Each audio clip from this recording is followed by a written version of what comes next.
नमस्कार दोस्तों और हमारे प्यारे बच्चों, आज हम आपके सामने एक बहुत अच्छा टॉपिक लेकर आए हैं। ज्यामिति का त्रिभुज सबसे इम्पोर्टेंट टॉपिक होता है। त्रिभुज ट्रायंगल यानी कि त्रिभुज का मतलब होता है तीन भुजाओं से घिरी हुई एक आकृति त्रिभुज कहलाती है।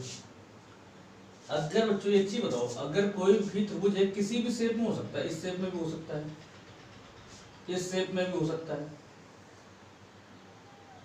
इस शेप में भी हो सकता है, तो त्रिभुज की बस तीन भुजाएं हों तो वो आपका त्रिभुज होता है। ठीक है, तीन भुजाएं होती है तो आपका त्रिभुज होता है। क्लियर? चाहे उसका आकार कुछ भी हो, लेकिन तीन भुजा है तो उसका आकार मतलब तो वो कहलाता है आपका त्रिभुज। आपको पता है त्रिभुज के तीनों अंतः कोणों का योग कितना होता है? तो आप कहोगे सर 180 अंश होता है। कितना होता है? 180 अंश होता है। चाहे वो ये त्रिभुज हो, इसके भी तीनों कोणों का योग 180 अंश होगा। चाहे ऐसा त्रिभुज हो, तीनों के कोणों का योग कितना होगा? 180 अंश होगा। क्लियर? यानी कि त्रिभुज की प्रॉपर्टी होती है, त्रिभुज के तीन कोणों का योग 180 अंश होता है। त्रिभुज के पास तीन भुजाएं होती हैं। अब त्रिभुज कितने प्रकार के होते हैं? ये सबसे पहली बात है। तो त्रिभुज होते हैं आपके चार प्रकार के। कितने प्रकार के? चार। एक होता है सबसे पहले रैंडमली, पहला जो आपका त्रिभुज बनता है वो बनता है बच्चों आपका कैसा भी बना दो, जैसे अभी हमने बताया कोई भी नाप ना लो, ऐसे ही बना दो त्रिभुज, बिना नाप के बना दो, तो तीनों भुजाएं आपकी अलग अलग हो जाएंगी। तो ये विषम भुजाएं हो जाएंगी। तीनों भुजाएं एक जैसी नहीं रहेंगी, समान भुजाएं नहीं रहेंगी, विषम भुजाएं हो जाएंगी। तो ये विषम बाहु बन जाएगा। क्या बन जाएगा? ये विषम बाहु त्रिभुज। यानी कि इसकी जितनी तीन भुजाएं हैं, बाहु माने भुजाएं, तीनों भुजाएं कैसी हो गई? अलग अलग हो गई। तो ये बन जाएगा आपका विषम बाहु त्रिभुज। क्लियर? फिर नंबर दूसरा बनेगा आपका बच्चों, दो आपने साइडें बराबर ले ली, दो साइडें आपने बराबर ले ली और इनके तीनों कोणों का योग तो 180 अंश ही होगा, जैसा कि हमने आपको पहले बताया। त्रिभुज कैसा भी होगा लेकिन कोणों का योग होगा 180 अंश। अगर हम इस त्रिभुज को कोई नाम देना चाहें तो इनके जो शीर्ष होते हैं, ये तीन शीर्ष होते हैं बच्चे, 1 2 3, इनको बोलते हैं शीर्ष। बस इन शीर्षों को नाम दे देते हैं ए बी और सी। तो हम इस त्रिभुज को बोलेंगे त्रिभुज, छोटा सा त्रिभुज ए बी सी। ठीक है? अब दो भुजाएं बराबर हो गई, मान लो एक नाम दे दिया ए बी सी, जो अभी आपने ऊपर दिया था ए बी सी, यानी कि कोई दो साइड बराबर ले लो, यानी कि आपको ये भुजा इस भुजा के बराबर है। तो आपने यहाँ तो चिन्ह लगा दिया। अगर इसको आप बोलना चाहो तो आप कैसे बोलना चाहोगे? तो आप इस भुजा का नाम लोगे और इस भुजा का नाम होगा ए बी। क्या होगा? ए सी। तो आप कहोगे जो ए सी भुजा है सर वो बी सी के बराबर है, बराबर बी सी, यानी दो भुजाएं बराबर हो गई। तीसरी भुजा कोई भी रहे तो ये बनेगा आपका समद्विबाहु, समद्विबाहु त्रिभुज। क्लियर?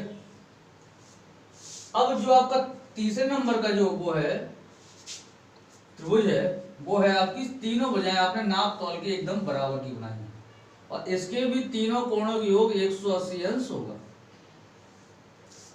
कितना होगा? 180 अंश। लेकिन यहाँ पर एक प्रॉपर्टी ये काम करती है, इस त्रिभुज के एक गुण ये होता है, जो भुजाएं समान होती है उनके सामने के कोण, जैसे इस भुजा के सामने कोण ये वाला हुआ, इस भुजा के सामने कोण ये वाला हुआ, तो ये दोनों कोण आपस में बराबर होंगे। ठीक है? यानी कि अगर दो भुजाएं बराबर है तो उनके कोण आपस में हमेशा कैसे होंगे? बराबर। उनके सम्मुख कोण, सामने कोण आपस में कैसे होंगे? बराबर। यानी कि बीसी भुजा के सामने कोण हो गया ए और एसी भुजा के सामने कोण हो गया बी, और ये दोनों भुजाएं अगर आपस में बराबर है तो ये कोण भी आपस में कैसे होंगे? अगर मान लो अगर ये 50 डिग्री का है तो ये भी कितने डिग्री का हो जाएगा? 50 डिग्री। ठीक है? तो ये बचा हुआ कोण कितने अंश का हो जाएगा? ये इसकी बात बाद में करेंगे, अभी सिर्फ भुजाओं की बात कर रहे हैं। तो देखो ये बन गया आपका समबाहु। हम कहेंगे एक नाम दे दो ट्रायंगल का ए बी सी, तो आप कहोगे बच्चों ए बी बराबर बी सी बराबर सी ए, ये तीनों साइड आपकी बराबर हो गई। यानी कि ये भुजा, ये तीनों भुजाएं आपस में बराबर हो गई। तो ये आपस में बराबर होंगी तो ये भुजा इसके बराबर, यानी कि इस भुजा के सामने कोण ये, इस भुजा के सामने कोण ये, इस भुजा के सामने कोण ये, और ये तीनों आपस में बराबर, तो ये तीनों कोण आपस में कैसे होने चाहिए? बराबर बराबर। यानी कि बराबर कैसे करोगे? आपको टोटल योग हो जाएगा 180 और तीन कोण है, तीनों बराबर बराबर है, तो 3 से भाग दे दो बच्चों, तो सीधा आंसर आ जाएगा 60 अंश। कितना आ जाएगा? यानी कि ये भी आपका 60 अंश का कोण हो जाएगा, आपका ये भी 60 अंश का कोण हो जाएगा बच्चों, और ये भी कितने अंश का कोण हो जाएगा, 60 अंश का। ठीक है, 3 तो हो गई, ये तो आपको समझ में आया। 3 तो हो गए, समबाहु हो गया, विषमबाहु हो गया, फिर आपने तीनों भुजाएं समान कर दी तो आपके 3 ये ट्रायंगल शेप में आ चुके। चौथा कौन सा होता है, कोई जानकारी है आप लोगों को? चौथा होता है समकोण त्रिभुज। कौन सा होता है? समकोण त्रिभुज। समकोण त्रिभुज की हेडिंग डालो, समकोण त्रिभुज, बहुत इंपॉर्टेंट चैप्टर चीज। समकोण त्रिभुज, समकोण त्रिभुज में आपने एक समकोण त्रिभुज बनाया। समकोण त्रिभुज का एक कोण 90 अंश का होता है हमेशा। एक कोण कितने अंश का होता है बच्चों? 90 अंश का। मान लो ये कोण आपका जो ये कोण है यही आपको 90 अंश का दिखाई दे रहा है, ये दोनों 90 अंश के नहीं है, लेकिन एक कोण जिस भी त्रिभुज का एक कोण 90 अंश का होगा वो आपका समकोण त्रिभुज है। ठीक है, और समकोण त्रिभुज की तीनों भुजाओं के नाम हम अलग अलग प्रकार से बोलते हैं। बेटा ये टेढ़ी टेढ़ी है, जैसे हमने ए बी सी एक आपका समकोण त्रिभुज हुआ तो आप वो जो ए बी भुजा है वो हो जाती है आपकी आधार। इनका यूज करते हैं हम लोग ऊंचाई दूरी वाले क्वेश्चनों में। tan थीटा बराबर लंब बटे आधार, sin थीटा बराबर लंब बटे कर्ण, तो उसमें इसका सबसे ज्यादा यूज होता है इस वाले समकोण त्रिभुज का। वहां पे वो ऐसा बोल देते हैं ये मीनार है, ठीक है, यहाँ सूर्य है, इसकी परछाई पड़ी है नीचे तक, तो ये आधार पे कितनी दूरी तक पड़ेगी, तभी ये आधार हो जाता है। और जो ये खड़ी वाली जो लाइन है ये हो जाती है आपकी लंब। क्या हो जाती है? लंब। और ये आपकी जो साइड होती है टेढ़ी वाली ये कहलाती है आपकी कर्ण। तो एक सूत्र लिख लो इसके ऊपर, जो कि आपको बाद में इंपॉर्टेंट पड़ेगा, लेकिन अभी तो जो आपको चैप्टर पढ़ा रहे हो वो आपको कोण कैसे निकालते हैं उसके ऊपर ये वीडियो बनाया हमने। लेकिन ये जब ये आ गया तो थोड़ा सा लिख लो, फॉर्मूला लिख लो, इंपॉर्टेंट है बच्चे। कर्ण का स्क्वायर बराबर लंब का स्क्वायर प्लस आधार का स्क्वायर प्लस आधार का वर्ग। यानी कि अगर ये 3 हुआ बच्चों, ये 4 होगा तो ये कितना होगा? तो आपको सर लंब कितना है 3, तो आप 3 का स्क्वायर कर दो, यहाँ पे आधार का 4 है तो 4 का स्क्वायर कर दो, तो आ जाएगा 3 त्रिका 9 प्लस 4 चौको 16, तो 16 9 आ जाएगा 25। तो आप लोग कर्ण का वर्ग बराबर आया सर 25। कितना आया? 25। तो कर्ण का वर्ग बराबर 25, तो कर्ण बराबर आ जाएगा वर्गमूल 25। तो 25 का जो वर्गमूल निकल के आएगा 5, तो आपका कर्ण बराबर निकल के आया बच्चे 5। क्लियर? तो आपका ये आंसर हो गया 5 कर्ण। तो आपके पास जो त्रिभुज बना है ये समबाहु आया, विषमबाहु है, तो ये समकोण, लेकिन इसकी तीनों भुजाएं समान नहीं है, तो ये आपके हिसाब से क्या बन गया? विषमबाहु त्रिभुज। ठीक है, और हमारे हिसाब से मुझे 90 अंश का कोण भी दिखाई दे रहा है, तो हमारे हिसाब से ये बन गया समकोण त्रिभुज। क्लियर? अब बच्चों आपको ये तो समझ में आया, कोई अगर आकृति आपके सामने आ गई हो तो आप देख के ये तो बता सकते हो ये चतुर्भुज है, समवृत्त है, या क्या है, ये त्रिभुज है। ठीक है ना? तो कम से कम इतना छोटा क्वेश्चन जैसे हमने कहा बच्चों, इसमें से ये अगर ये चित्र दे दिया, ये और ये चित्र दे दिया, और ये चित्र दिया है, 3-4 आपके सामने चित्र दे दिए, और एक ये चित्र दिया है, तो आप कम से कम इतना समझ जाओगे इसमें हमने त्रिभुज कौन सा है, ये या ये या ये या ये, तो ये त्रिभुज हो जाएगा। 3 भुजाओं से घिरी आकृति त्रिभुज होती है। और हम आपके सामने अभी यही बताए थे कि त्रिभुज होता क्या है। अब बच्चों त्रिभुज बनता कैसे है? त्रिभुज जैसे हमने आपको 3 भुजाएं दे दी ए बी सी, तो बेटा एक चीज बताओ, 2 भुजाओं का योग तीसरी भुजा से, 2 भुजाएं मान लो, 2 भुजाएं, एक भुजा ए बी हो गई, एक भुजा बी सी हो गई, इन भुजाओं का अगर योग करें और ए बी के बराबर, ए बी से छोटा हो जाए, जैसे हम कहें ए सी है और प्लस बी सी है, यानी कि इस भुजा को और इस भुजा को अगर जोड़ दें, अगर ये छोटी हो गई किससे? ए बी से, तीसरी भुजा से छोटी हो गई ना, तो ये क्या त्रिभुज बन सकता है? मान लो अगर ये 8 मीटर की हुई और ये 4 मीटर की हुई, ये 3 मीटर की हुई, तो ये त्रिभुज बन सकता है? आप बोलोगे नहीं सर, कारण क्योंकि अगर मान लो अगर ये 8 मीटर की हुई रास्ता, मान लो मतलब अगर यहाँ से लेके यहाँ तक की दूरी ए बी की दूरी 8 मीटर हुई, तो तुम्हारे ये 4 मीटर है, तो 4 मीटर तुम्हारे यहीं पहुंच पाएगा, मान लो बीच में पहुंच गया। एक डंडा और रखा आपने, एक डंडा आपने यहाँ रखा, वो 3 मीटर पहुंच पाया। आपने जब इसको सीधा करोगे इसको यहाँ से सीधा करोगे, तो ये कभी जिंदगी मिल पाएंगे? नहीं मिल पाएंगे। तो यानी कि दो भुजाओं का योग हमेशा तीसरी भुजा से बड़ा होना चाहिए। यानी कि हम लोग कह सकते हैं, अगर हम लोग एक चित्र बनाए और यहाँ पे 3 4 5 ना डालते हुए इनके ऐसी रैंडमली कोई भी नाप ले लेते हैं। रैंडमली मतलब जैसे हमने आपसे कहा ए भुजा ले ली, ये बी भुजा ले ली, ये सी भुजा ले ली, तो आप कहोगे किन्हीं दो भुजाओं का सम बड़ी भुजा से हमेशा बड़ा होना चाहिए। दो छोटी भुजाओं का योग बड़ी भुजा से हमेशा बड़ा होना चाहिए। मान लो ये दो छोटी भुजाएं हैं, ये बड़ी भुजा है, तो दो छोटी भुजाओं का योग यानी कि ए प्लस बी का जो सम है, ए प्लस बी का जो जोड़ है बच्चे, ये हमेशा सी से बड़ा होना चाहिए, तभी ये ट्रायंगल बनेगा। ठीक है ना। अगर बड़ा नहीं है और बराबर भी है तो भी नहीं बनेगा। सिर्फ इसी कंडीशन में बनेगा कि यानी ए प्लस बी का जो सम है, दो छोटी भुजाओं का, ये लिख लेना, दो छोटी भुजाओं का योग, दो छोटी भुजाओं का योग, भुजाओं का योग बड़ी भुजा से बड़ा होना चाहिए।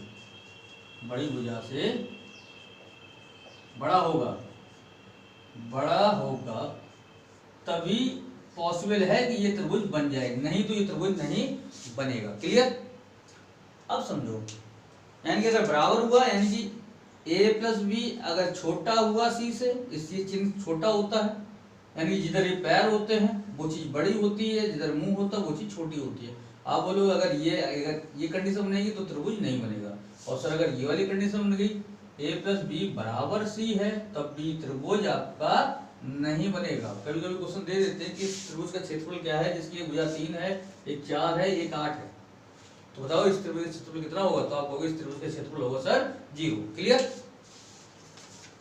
अब बच्चों हमने आपके सामने एक त्रिभुज बनाया, यहाँ देखो, अच्छा कॉन्सेप्ट है बेटा।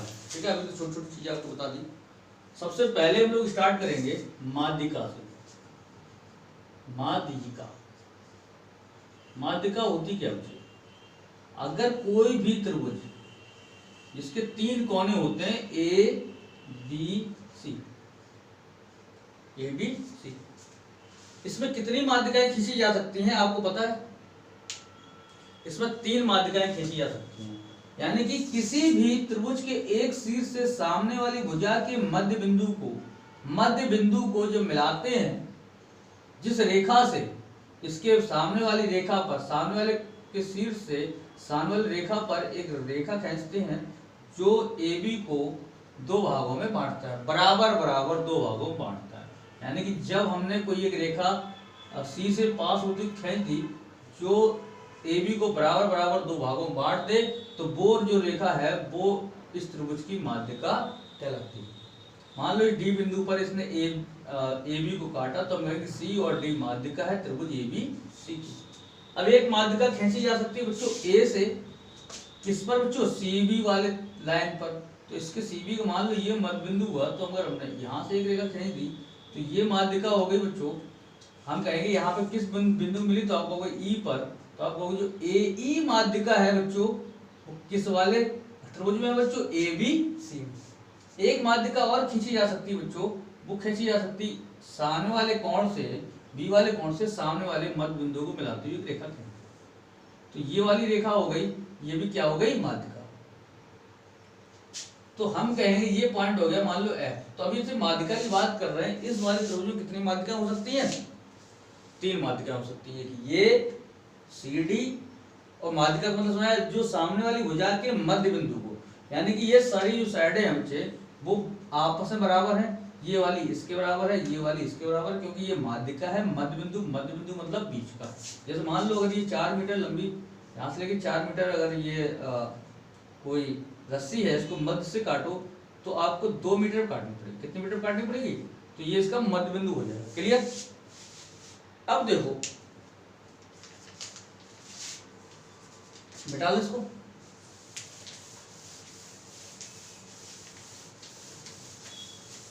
यहां पर जो हमने कहा, अगर कोई कंफ्यूजन तो पूछ लिया ना।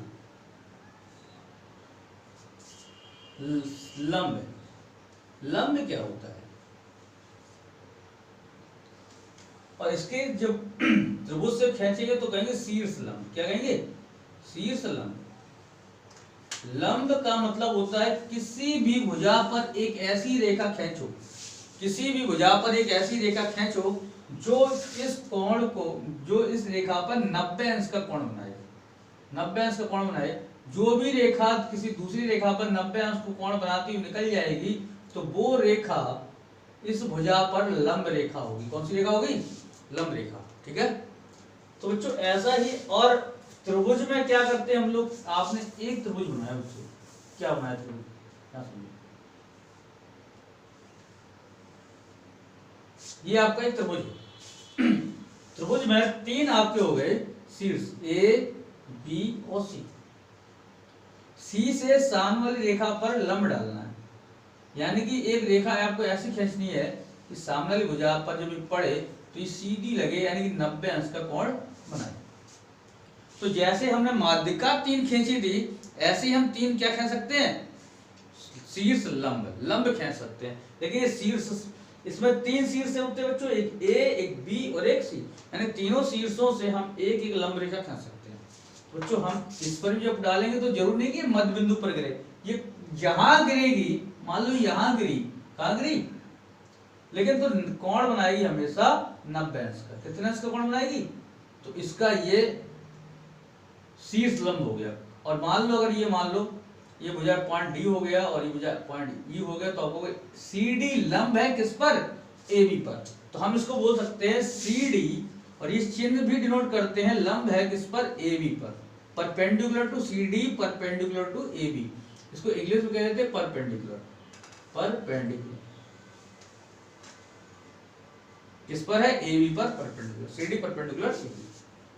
अब बात करेंगे सारी प्रॉपर्टी ये डिस्कस करेंगे इस चैप्टर में। सब सारी प्रॉपर्टी अगर डिस्कस हो जाती है बच्चे तो आप मैं आपसे वादा करता हूँ सारे क्वेश्चन इसके आपसे हल होंगे। और प्रॉपर्टी इसलिए बता रहे क्योंकि कभी कभी जरूरत पड़ जाती है प्रॉपर्टी की। ठीक है, हमने इस पर भी एक लंब खींचा, तो जो कहीं भी गिरेगा मुझसे मतलब नहीं है, लेकिन जहां गिरेगा इस रेखा पर AC पर और 90 अंश का कोण बनाएगा, तो हम लिख सकते हैं यहाँ पे F है, तो हम लिख सकते हैं बच्चों जो BF है वो लंब है AC पर। लंब, इसका इस साइन का मतलब होता है लंब है किस पर, AC पर। क्लियर? अब देखो बच्चों, बढ़ा लो इसको।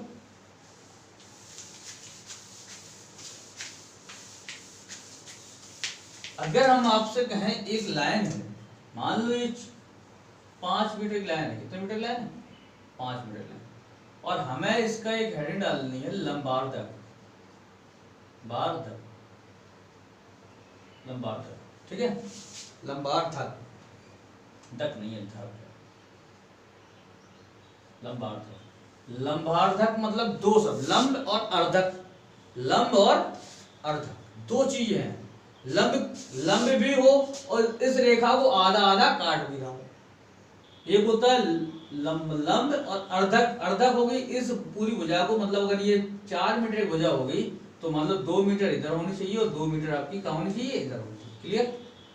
तो यानी कि इस पॉइंट पर हमें एक ऐसी रेखा खींचनी है, ठीक है, जो कितने अंश का कोण बना रही हो, 90 अंश का कोण बना रही हो। तो ये भुजा हम कहेंगे जो AB है, एक AB भुजा पर, मान लो यहाँ पे C पॉइंट है, ये D पॉइंट है, तो हम लोग कहेंगे जो CD है ये लंबार्धक है किसका, AB का, क्योंकि ये लंब भी है और इसको आधा आधा बांट भी रहा है। तो हम कहेंगे, तो हम बोल देंगे CD है लंबार्धक है इस पर, AB पर। क्लियर?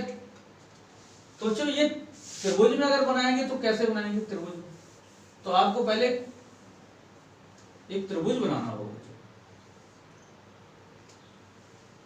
ठीक है, आपके सामने 3 भुजाएं होंगी, A B C, ये आपके सामने त्रिभुज होगा, A B B C और C। तो आप बोले हमें सर इसका लंबार्धक करना है, किसका, इसका। तो मान लो अगर ये 8 मीटर की हुई, ये आपकी 10 मीटर की हुई, तो ये आपकी मान लो 6 मीटर की हुई। कितने मीटर की हुई, 6 मीटर की। तो जब आप इस पे लंबार्धक खींचोगे तो एक आपको एक भुजा ये मिल जाएगी इस मिड पे, ये 5 मीटर 5 मीटर, एक आपको यहाँ से मिल जाएगी और आपको ये लंब मिल जाएगा क्या ये क्या मिलेगा 90 अंश का कोण। और यहाँ भी आपको एक 3 मीटर पे आ जाएगी और आपने जब खींची तो आपको ये मिल गई 3 लंबार्धक, मिल गई 3 लंबार्धक। तो आप कहोगे कि ये डी पर है, ये ए बी सी, ये डी पॉइंट है, ये ई पॉइंट है और ये एफ पॉइंट है। तो डी ई एफ पर हमने जो खींची है भुजाएं वो क्या है बच्चे, लंबार्धक। क्लियर।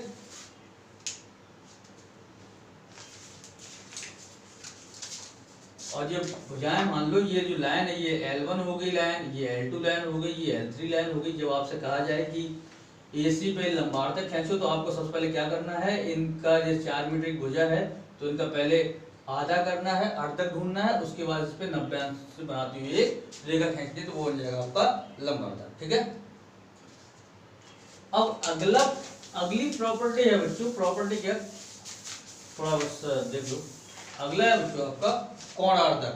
क्या होता है कोणार्धक, कोणार्धक। तो लंबार्धक तो आपने पढ़ ही लिया आपने, अब आपका है कोणार्धक। लंब अर्धक यानी ऐसा लंब जो उस भुजा को दो भागों में बांट दे, आधा आधा। कोणार्धक माने कोण को आधा आधा बांटना। जैसे बच्चों आप सामने ये एक त्रिभुज है, इसके पास 3 कोण है। कोण का मतलब होता है झुकाव। कितने झुकाव है आपस में, 3 झुकाव। एक ये ए, एक बी, ये बी कोण हो गया, ये सी कोण हो गया। मतलब ए कोण पर झुकाव ये है, बी कोण पर झुकाव ये है, सी कोण पर झुकाव ये है। मान लो बच्चों ये कोण अगर हो गया 40 अंश का और ये कितने का हो गया, मान लो 60 अंश का, तो ये कितने अंश का हो जाएगा, 80 अंश का। क्योंकि तीनों का जो योग होगा वो कितने अंश का होगा, 180 अंश का। तो जो हमने कहा इसका कोणार्धक खींचो, तो आप यानी कि हर शीर्ष से जब कोण खींचोगे तो इसको बांट देगा वो। जैसे आपने खींच दिया कोणार्धक, अगर खींचा है कोण का आधा खींचा तो ये कोण कितने अंश का हो जाएगा, 30 अंश का। और ये भी कोण कितने अंश का हो जाएगा, 30 अंश का, क्योंकि हम लोग कोण का आधा कर रहे हैं। क्लियर। अगर हमने यहां से कोणार्धक खींचा बच्चे, तो अगर ये 80 अंश का हुआ और कोणार्धक खींचा है कोणार्धक, तो ये 40 अंश का हो जाएगा, ये भी कितने अंश का हो जाएगा, 40 अंश का हो जाएगा। अगर हमने कोणार्धक यहां से खींच दिया तो ये 40 अंश का तो पूरा ही है, तो ये कोणार्धक ये कितने अंश का हो जाएगा, 20 अंश का, तो ये भी कितने अंश का हो जाएगा, 20 अंश का। क्लियर। अब देखो अगली प्रॉपर्टी,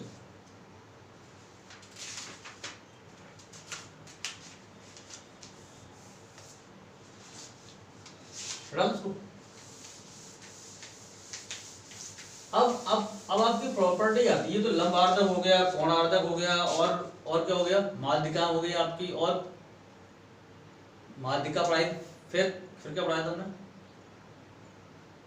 लंब रेखा पढ़ाई थी, फिर लंबार्धक पढ़ा दिया, अब कोणार्धक पढ़ा दिया। अब त्रिभुज में आपको क्या करना है, ये केंद्र निकालने हैं। केंद्र क्या निकालने हैं, त्रिभुज के केंद्र। त्रिभुज के कितने प्रकार के केंद्र होते हैं, कहाँ पे कैसे कैसे आप केंद्र को पकड़ सकते हो। तो कितने प्रकार के केंद्र होते हैं, नंबर पहला होता है केंद्रक, जिसको लोग बोलते हैं केंद्रक। क्या बोलते हैं, केंद्रक। ये सारे केंद्रक मतलब केंद्र पॉइंट लिख लेना, सबके नाम अलग अलग होते हैं, क्योंकि कहीं हम लोग कोण का आधा करके मिलाते हैं तीनों रेखाओं को, जहाँ पे 3 रेखाएं मिलती हैं तो सबके नाम अलग अलग हो जाते हैं। नंबर दूसरा है बच्चों लंब केंद्र, लंब केंद्र। नंबर तीसरा है आपका परिकेंद्र और अंतःकेंद्र, परिकेंद्र, और नंबर चौथा है आपका अंतःकेंद्र। इतने प्रकार के केंद्र होते हैं किसी भी त्रिभुज में। 4 प्रकार के केंद्र होते हैं, केंद्रक, लंब केंद्र, परिकेंद्र और अंतःकेंद्र। अभी बनाए बनाए कैसे जाते हैं इनका जिक्र करेंगे अभी आगे। ठीक है। तो सबसे पहले हम लोग जिक्र करेंगे केंद्रक का। किसका, केंद्रक का। केंद्रक कैसे बनता है बच्चों, केंद्रक ऐसे बनता है जब हम किसी भी त्रिभुज में माध्यिकाएं खींचते हैं। क्या खींचते हैं, माध्यिकाएं खींचते हैं। मतलब अगर एक त्रिभुज हुआ ए बी सी, हमें चाहिए इसका केंद्रक। क्या चाहिए, केंद्रक। तो आपके पास हमने 4 चीजें बनाई हैं। सबसे पहले हम लोग माध्यिका खींचते थे। क्या खींचते थे, फिर हम लोग लंब रेखा खींचते थे, उसके बाद फिर हम लोग खींचा था लंबार्धक, फिर हमने खींचा था कोणार्धक। ठीक है। तो जो होता है क्या, केंद्रक के लिए सबसे पहले जो हमने पॉइंट बनाया था माध्यिका, क्योंकि हमने सबसे अगर केंद्रक को पहले लिखा है, क्योंकि हमने केंद्रक को पहले इसलिए लिखा है क्योंकि हमने सबसे पहले आपको माध्यिका पढ़ाया है। ठीक है ना। तो आपके दिमाग में आना चाहिए, पहले हमने माध्यिका पढ़ाया है, क्योंकि बच्चे भूल जाते हैं कि केंद्रक कैसे निकालते हैं। तो आपको ध्यान आना चाहिए कि सर ने सबसे पहले क्या पढ़ाया था, माध्यिका पढ़ाया था, फिर पढ़ाया था लंब कैसे निकालते हैं, लंब, फिर हमने लंबार्धक पढ़ाया था, फिर हमने पढ़ाया था कोणार्धक। तो ऐसे ही चारों पॉइंट यहाँ से केंद्रक, लंब केंद्र, अंतःकेंद्र, परिकेंद्र, फिर क्या क्या पढ़ाया था, अंतःकेंद्र। ठीक है, परिकेंद्र और अंतःकेंद्र का काफी अच्छे से यूज होता है बच्चों। ठीक है, पहले यहाँ देखो केंद्र, पहले तो हम क्या करेंगे, सामने वाली भुजा के मध्य बिंदु को, यानी कि माध्यिका खींचेंगे तो सामने वाली भुजा के मध्य बिंदु को मिलाने वाली एक रेखा खींचेंगे। क्लियर। दूसरा पॉइंट क्या करेंगे हम लोग, एक पॉइंट बी से सामने वाली भुजा को मिलाने हुई एक रेखा खींचेंगे। ठीक है, मान लो ये डी हो गई, ये ई हो गई, अब एक पॉइंट यहां से एक भुजा खींचेंगे, ये आपका एफ आ गई। तीनों एक ही जगह पर मिलेंगे, कहां मिलेंगी, एक ही जगह पर मिलेंगे, ये होता है केंद्रक। तीनों एक ही जगह मिलेंगे। अगर तीनों माध्यिकाएं किसी भी त्रिभुज की तीनों माध्यिकाएं जिस बिंदु पर मिलती हैं, मान लो वो पर, वो बच्चों उसका कहलाता है केंद्रक। क्या कहलाता है, केंद्रक।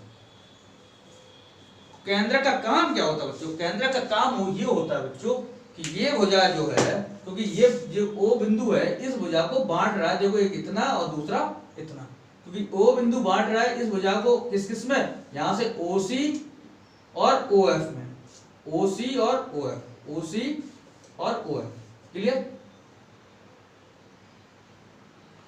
तो बेटा ये इसकी लंबाई कितनी होगी, तो इसकी लंबाई कितनी होगी। अब आपसे पूछेगा इन दोनों माध्यिका की, मतलब जो इस पूरी माध्यिका की लंबाई कितनी होती है, और इतनी कितनी हो जाएगी, इतनी कितनी हो जाएगी ना। तो जो ये पॉइंट है, वो पॉइंट है, इसको 2:1 में बांटता है, यानी किसी भी त्रिभुज का केंद्रक माध्यिका को हमेशा 2:1 में बांटता है। यानी अगर ये पूरी 3 मीटर हुई तो पॉइंट के ऊपर शीर्ष की तरफ ये 2 मीटर होगा, और शीर्ष के जहां पे लाइन पे जा रहा हो वहां पे कितने मीटर की होगी, मात्र 1 मीटर की। ठीक है, मान लो अगर ये 6 मीटर की होती माध्यिका, इसका बहुत ज्यादा यूज है, आपको बताएंगे। अगर ये 6 मीटर की माध्यिका होती तो ऊपर बच्चों कितने मीटर की हो जाती है, 4 मीटर की, और नीचे कितने मीटर की हो जाती है बच्चों, ये 2 मीटर की। ठीक है, क्योंकि इनका अनुपात 1:2 ही रहना चाहिए, 1 2 एकम 2 2 दूनी 4। क्लियर। यानी कि किसी भी माध्यिका का जो केंद्र बिंदु है उसको हम लोग केंद्रक कहते हैं, और केंद्रक क्या करता है, किसी भी माध्यिका को 2:1 में विभाजित करता है। क्लियर। अगला पॉइंट दो, यानी कि हम लोग लिख सकते हैं यहाँ पे OC अनुपात OF बराबर लिख सकते हैं हम लोग 2:1। क्लियर। अब अगले जो पॉइंट है बच्चों वो क्या है, लंब केंद्र। क्या है, लंब केंद्र। केंद्र पहला केंद्र हम लोगों ने केंद्र पढ़ लिया है। अगला जो पॉइंट है बच्चों वो है आपका लंब केंद्र। लंब केंद्र, लंब केंद्र कैसे निकालते किसी भी त्रिभुज का, तो हमने आपको दूसरी प्रॉपर्टी पढ़ाई थी, बस छोटी छोटी लाइन हमने आपको बताई ही दी थी कि आपके सामने एक त्रिभुज है बच्चों, ये एक त्रिभुज है, ये साफ आ रहा है बच्चों, आपके सामने एक त्रिभुज है ABC है कि नहीं, बताओ 3 भुजाएं आपके सामने, और हमने आपको के पास दूसरा जो प्रॉपर्टी बताई थी लंब खींचने की, किसी भी भुजा पर लंब खींचने की। ठीक है ना। तो अगर बच्चे अगर हम यहाँ पर एक ऐसी रेखा खींचते हैं जो सामने वाली भुजा पर क्या हो, लंब हो, सिर्फ लंब हो, लंबार्धक ना हो, क्या हो, लंब हो, यानी कि मान लो यहां तक ये लंब हो गई, सामने वाली भुजा पर 90 का कोण बन रहा है, फिर हमने यहां से एक रेखा खींच दी, बस लंब चाहिए। लेकिन तीसरी रेखा हमेशा इससे पास होती हुई जाएगी, तो सामने वाली भुजा पे क्या बन जाएगी, अभी आपको नहीं लग रहा है, ये टेढ़ी टेढ़ी लग रही है, लेकिन मान लो 90 अंश की कोण है। ठीक है, तो ये 90 अंश का कोण बना रही होगी। कितने अंश का कोण बना रही होगी, 90 अंश का कोण बना रही होगी। तो ये जो केंद्र आएगा, ये जो केंद्र आएगा, यहाँ पे ये तीनों भुजाएं मिलेंगी, तो ये कहलाता है इसका लंब केंद्र। क्लियर। ये पॉइंट समझ आया।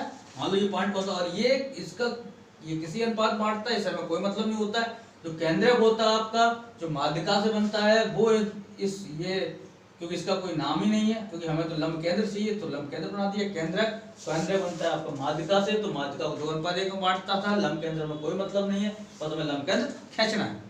क्लियर। अब देखो जो अगली प्रॉपर्टी है बच्चों वो है परिकेंद्र। परिकेंद्र क्या होता है, ये बहुत इंपॉर्टेंट है। अगर आपने सुना होगा परिकेंद्र,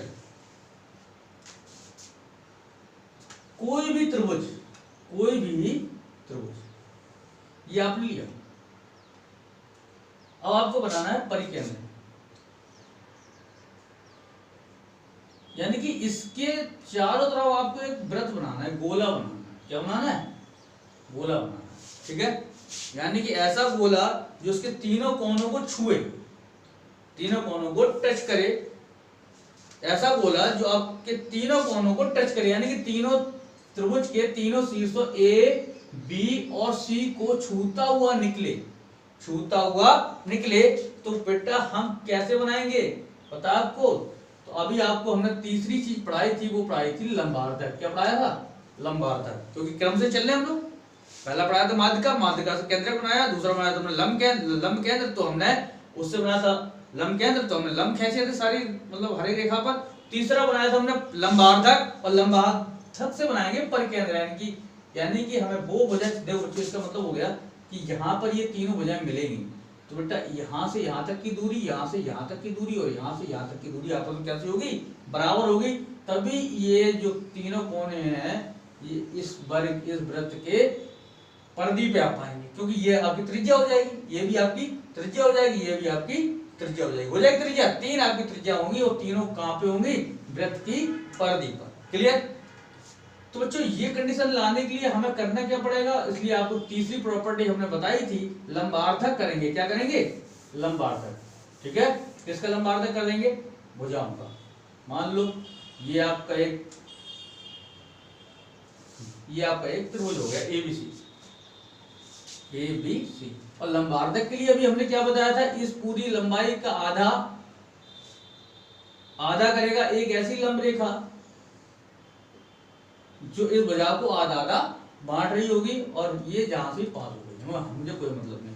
फिर हमने कहा लंबार्धक कैसे करेंगे? इस भुजा का आधा और वहां से एक 90 अंश कोण बनाती हुई, ये कहीं शीर्ष में मिलेगी नहीं, वहां से मिलाती हुई एक रेखा खींचती है। तीसरा भी जब आप इस रेखा को आधा करोगे और कहीं से भी अगर लंब खींचोगे तो ये यहीं से पास होकर निकल जाएगी। मतलब ये ऊपर से पास हो ये जरूरी नहीं है, लेकिन ये इस केंद्र से ही पास होती हुई जाएगी और इस पर 90 अंश का कोण बना रही होगी। कितना कोण बना रही होगी? 90 अंश का कोण बना रही होगी। तो जो ये सेंटर मिलेगा, उसकी दूरी हर शीर्ष से बराबर होगी। उसकी जो दूरी है वो हर शीर्ष से कैसी होगी? बराबर होगी। कैसी होगी? बराबर होगी। यानी कि ये जो शीर्ष हो जाएगा, यानी कि हर शीर्ष से कैसी हो जाएगी? बराबर हो जाएगी। अगर आप यहाँ पे इस पॉइंट पे रख के प्रकाश अगर आप घुमा दोगे तो बच्चों आपका ये वृत्त ऐसे बन के आएगा। ठीक है ना? यानी कि आपका बाह्य वृत्त बन के आएगा। क्लियर? समझ आया प्रॉपर्टी? अगली प्रॉपर्टी देखो, अंतः केंद्र। अंतः केंद्र माने एक ऐसा त्रिभुज जिसके अंदर वृत्त बना सके। कहां वृत्त बना सके? एक ऐसा त्रिभुज जिसके अंदर वृत्त बना सके। ठीक है, तो ऐसा त्रिभुज जिसके अंदर वृत्त बना सके, इसके लिए मुझे क्या करना पड़ेगा बताओ? लंबार्धक के बाद हमने क्या क्या बताया था? कोणार्धक। क्या बताया था? कोणार्धक। तो अब कोणार्धक एक ऐसा त्रिभुज जिसके अंदर मुझे वृत्त बनाना है, तो वृत्त और तीनों भुजाओं को स्पर्श करे। क्या करे? स्पर्श करे, मतलब सिर्फ छुए। और छुएगा तो बेटा हमें क्या करना पड़ेगा? सबसे लास्ट में हमने कोणार्धक पढ़ाया था, कोण का आधा, कोणार्धक, कोण का आधा। ठीक है, तो ये सारी प्रॉपर्टी इंपॉर्टेंट, इन पे हर चीज आपकी चलेगी। तो जो ये कोण का आधा करोगे तो बेटा निकल जाएगी रेखा। इस कोण का आधा करोगे रेखा निकल गई। इस कोण का आधा करोगे तो बेटा ये यही पास होती जाएगी। तो बेटा जो ये भुजा है, जो ये है पॉइंट, ठीक है, तो ये पॉइंट, फिर इस पॉइंट से हम सामने वाली भुजा पे लंब डालेंगे। क्या डालेंगे? लंब इसलिए डालेंगे क्योंकि हमें ये दूरी लेनी है। कहां से ले लो दूरी? क्योंकि लंब, क्योंकि हमें यहां से लेके यहां तक की दूरी चाहिए। जो दूरी इतनी होगी वही दूरी इतनी होगी, वही दूरी इतनी होगी, क्योंकि जब आप यहां से घुमाओगे तो उसको छूता हुआ एक अंदर एक वृत्त। क्लियर? क्योंकि आपको एक पॉइंट तो मिल गया। अगर आप ऐसे सेट कर लेते तो आप ऐसे सेट कर लो प्रकार ना, और आप ये घुमा दो। तो आपका ये बन के आ जाएगा आपका अंतःपृथ। क्लियर? अंतःपृथ आपको समझ आया? तो यानी कि ये सारे प्रॉपर्टी हैं। अब इन पर जो हम लोग काम करेंगे, अभी इन्हीं प्रॉपर्टी पे काम करेंगे। ठीक है, आप इस वीडियो को दोबारा भी देख लेना, जिससे आपको चीजें समझ में आ जाए पर्याप्त रूप से। ठीक है, टाइम कितनी होगी इसकी? टाइम हाँ, वही तो एक्चुअली वैसा है।